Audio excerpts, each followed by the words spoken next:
Student, তোমরা যারা ক্যালকাটা ইউনিভার্সিটির আন্ডারে ফোর্থ সেমিস্টার অর্থাৎ সেমিস্টার 4-এর ছাত্রছাত্রী আছো এবং তোমাদের ইতিহাস সাবজেক্টটা পাস কোর্সে আছে, তোমাদের জন্য আজকের ক্লাসটা খুবই গুরুত্বপূর্ণ।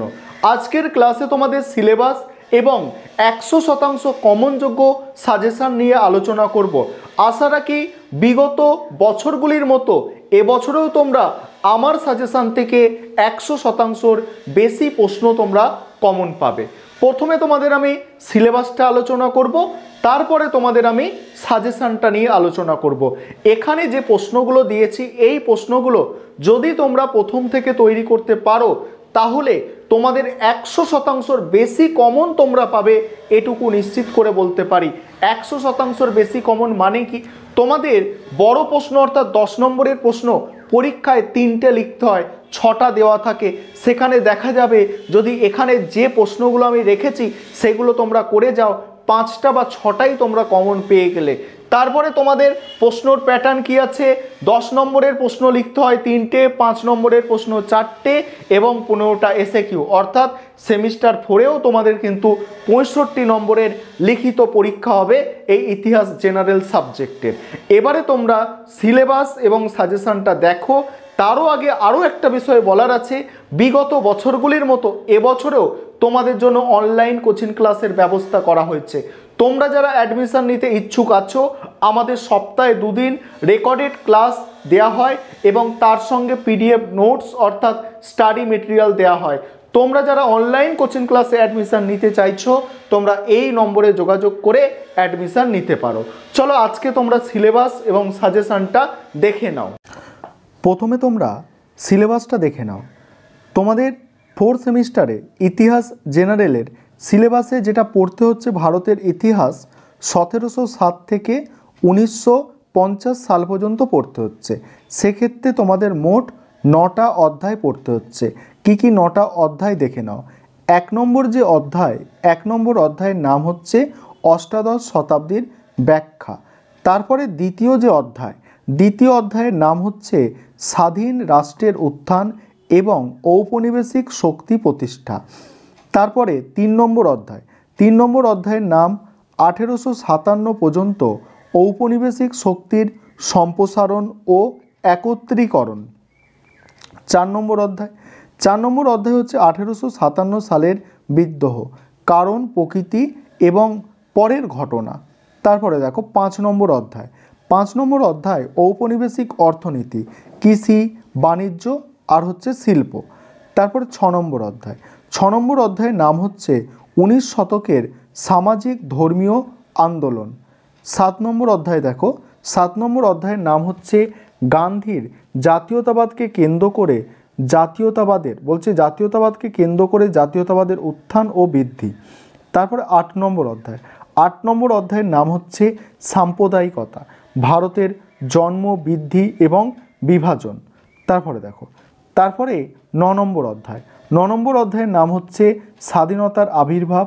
তারপরে আছে গণপরিষদ, প্রজাতন্ত্রের প্রতিষ্ঠা। এগুলো হচ্ছে 9 নম্বর অধ্যায়। এবারে তোমরা সাজেশানটা দেখে নাও। প্রথমে তোমরা 10 নম্বরের প্রশ্নর সাজেশানটা দেখে নাও। অর্থাৎ 10 নম্বরের জন্য তোমাদের যে প্রশ্নগুলো তৈরি করতে হবে দেখো। প্রথম প্রশ্ন আছে 1757 থেকে 1765 সালের মধ্যে বাংলায় ইস্ট ইন্ডিয়া কোম্পানির আধিপত্য বিস্তারের ইতিহাস আলোচনা করো। দ্বিতীয় প্রশ্ন আছে বাংলার শিক্ষা ও সমাজ সংস্কার আন্দোলনে রাজা রামমোহন রায়ের কৃতিত্বের মূল্যায়ন করো। তারপরে 3 নম্বর প্রশ্ন আছে 1857 সালের মহাবিদ্রোহের গুরুত্বপূর্ণ কারণগুলি আলোচনা করো। 4 নম্বর প্রশ্ন 1885 সালে জাতীয় কংগ্রেসের উদ্ভবের রাজনৈতিক ও সামাজিক প্রেক্ষাপট আলোচনা করো।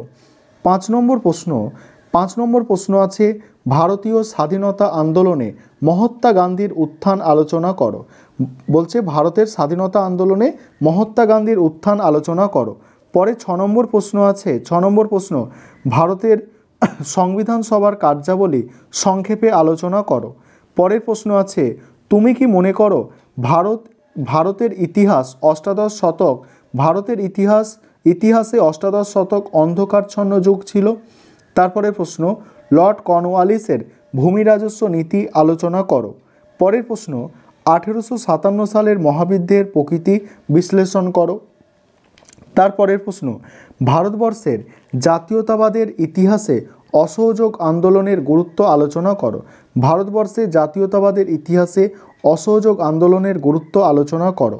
তারপরের প্রশ্ন ভারতের ইতিহাসে অসহযোগ আন্দোলনের গুরুত্ব।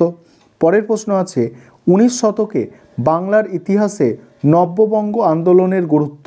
19 শতকে বাংলার ইতিহাসে নব্যবঙ্গ আন্দোলনের গুরুত্ব। তারপরের প্রশ্ন আছে 1945 সালে ভারত শাসন আইন সম্পর্কে লেখো। 1945 সালে ভারত শাসন আইন সম্পর্কে লেখো। তারপরে 1946 খ্রিস্টাব্দে নৌবিদ্রোহ সম্পর্কে আলোচনা করো। তারপরে দেখো পরে 5 নম্বরের জন্য যেসব প্রশ্নগুলো তোমাদের তৈরি করতে হবে, অর্থাৎ 5 নম্বরের প্রশ্নর সাজেশানটা তোমরা দেখে নাও। প্রথম প্রশ্ন তৃতীয় পানিপথের যুদ্ধর কারণ কী ছিল। পরের প্রশ্ন বাংলায় কে এবং কেন দ্বৈত শাসন ব্যবস্থা প্রবর্তন করেন। তারপরের প্রশ্ন আছে দেখো পলাশীর লুণ্ঠন কাকে বলে। পরের প্রশ্ন রায়তওয়ারি ও মহলারি বন্দোবস্ত বলতে কী বোঝো। তারপরে প্রশ্ন আছে নব্যবঙ্গের ওপর সংক্ষিপ্ত টিকা লেখো। নেক্সট প্রশ্ন রাওলাট সত্যাগ্রহের গুরুত্ব সম্পর্কে আলোচনা করো। তারপরে আছে 1935 সালে ভারত শাসন আইন সম্পর্কে আলোচনা করো। নেক্সট প্রশ্ন 1946 সালে নৌবিদ্রোহ সম্পর্কে সংক্ষিপ্ত টিকা লেখো। পরের প্রশ্ন তৃতীয় পানিপথের যুদ্ধের গুরুত্ব নিরূপণ করো। পরের প্রশ্ন আছে 1773 সালে রেগুলেটিং অ্যাক্টের গুরুত্ব পর্যালোচনা করো। তারপরের প্রশ্ন আছে দেখো অধীনতামূলক মিত্রতার নীতি সংক্ষেপে আলোচনা করো। পরের প্রশ্ন মহারানীর ঘোষণার তাৎপর্য ব্যাখ্যা করো। তারপরের প্রশ্ন আর্য সমাজ বা প্রার্থনা সমাজের ওপর সংক্ষিপ্ত টিকা লেখো। তারপরে প্রশ্ন মাউন্টব্যাটেন পরিকল্পনা কাকে বলে। মাউন্টব্যাটেন পরিকল্পনা কাকে বলে। পরের প্রশ্ন ভারতের সংবিধানের বৈশিষ্ট্যগুলি সংক্ষেপে আলোচনা করো। নেক্সট আছে বক্সারের যুদ্ধের গুরুত্ব লেখো। পরের প্রশ্ন পিটের ভারত শাসন আইন। তারপরের প্রশ্ন উডের ডেসপ্যাচের তাৎপর্য লেখো। নেক্সট প্রশ্ন 1857 খ্রিস্টাব্দে মহাবিদ্যের ব্যর্থতার কারণ লেখো। পরের প্রশ্ন জালিয়ানবাগের গুরুত্ব লেখো। আর শেষ প্রশ্ন আছে সত্যবিলোপ নীতি সম্পর্কে আলোচনা করো। এই ছিল তোমাদের সিলেবাস এবং সাজেশান।